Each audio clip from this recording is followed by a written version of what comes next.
I am the kind of guy that makes a video telling people they need to be careful with auctioning graded games on eBay, as a lot of the results lately have been pretty lackluster, only to turn around and auction some graded games myself. As you guys know, in this world of buying, selling, collected, sealed, and graded video games, the selling part is imperative to keep the machine running. It's the ABCs of collecting, always be selling. I can't keep repeating myself. And I was simply at a point where I needed to free up some capital and hopefully make some money as well. I ended up running 4 auctions a couple of weeks ago, and of them, only 2 were actually purchased for the purpose of reselling. The other 2 games were never supposed to be sold. They were just kind of a screw up that I tried to make the best of the situation. But with running auctions and given the current state of the market, I'm not delusional. My only goal was to break even on everything. Get back the money, get back the grading fees, that's it. Move on with my life. Very, very fair. I'm not asking for much out there. So say thank you to every single patron who helps support the channel, as well as the YouTube members. I can't do this without you guys. Hit the like button, and let's run the numbers on how these auctions went and see if I was able to salvage these screw-ups. Let's start off with the 2 Japanese games that I ended up auctioning off, as they were the bigger games that I did sell. As you guys know, I've been buying, searching, trying to collect a bunch of brand new unopened Japanese games now for almost a year actually, putting together an awesome collection. And these are actually, I think, the first 2 games of that collection that I have sold. And there was no intention for me to sell these right now. These were never supposed to exist. These were never...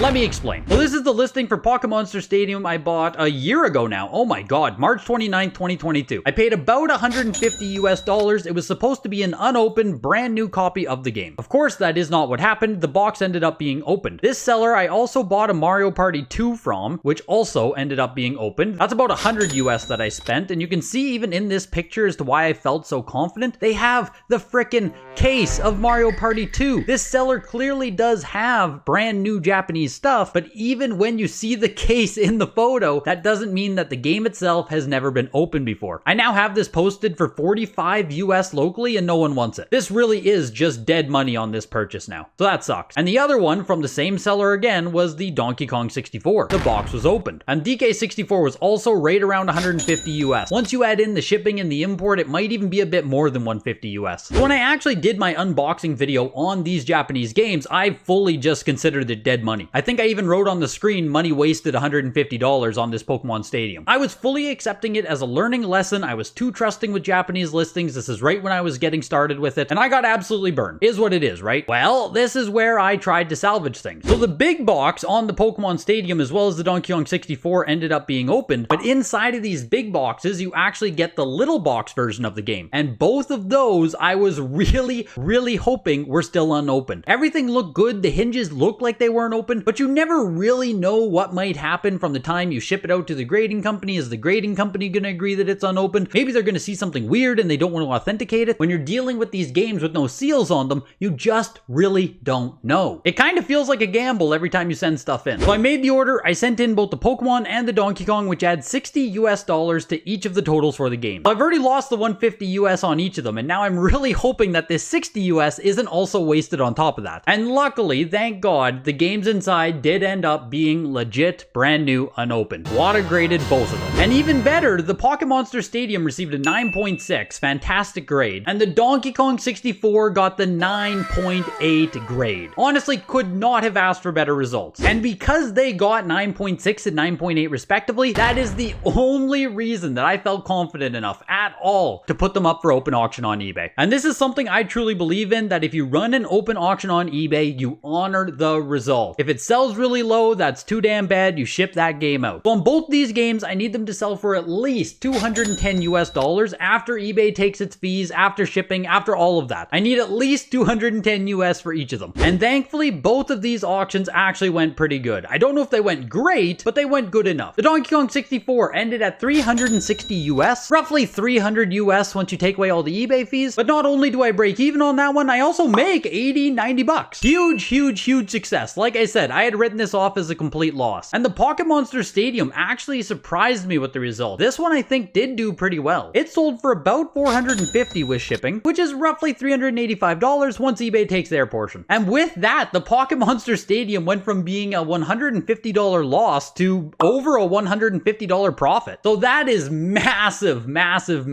Could not have asked for better results on both of these 2 Japanese games. And the crazy thing is, and this is a bit of a testament, I guess, to how small this sealed graded games world, I do know who both of the buyers are. So I don't know if they're going to try and resell them, just keep them for personal collection. I honestly don't know. know, but they're no longer my games. Buyers can do whatever the heck they want with them. The other two games I sold, however, did not fare nearly as well. Now, frankly, I should have known better to not auction both of these games, but since I was running those Japanese games, I thought maybe I would get enough eyes on my eBay page, maybe the grades are high enough on this Nintendo DS game. I just shouldn't have auctioned them. So first up is Chocobo Tails on Nintendo DS, 9.8A+. Beautiful grade, almost the best grade you can get on Chocobo Tails. The end price was $99 once you include the shipping on there, roughly $85 after eBay fees. So $85 minus the $15 I paid to ship it out, then minus away the $40 I paid to get it graded, then minus away the $25 I paid for the game itself. That leaves us with what, $5 there? I'm sure there's some other fees I forgot about. This was absolutely break even $0 here. Essentially a huge waste of time. This is absolutely the kind of auction result where I would rather just keep the game. But like I said, it matters a lot to me that if you run an auction, you honor that auction. And so, Chocobo Tails went out the door. And the last game that was auctioned, Dark Souls 2 on PS3. Look at that HD vivid image PS3 game, 9.6A. Not the greatest grade in the world, but not bad. And this game was actually purchased by the same buyer, so I was able to split the shipping, which doesn't matter. I don't charge anything extra for shipping, but cool for the buyer to save on shipping. But again, the end price on this game was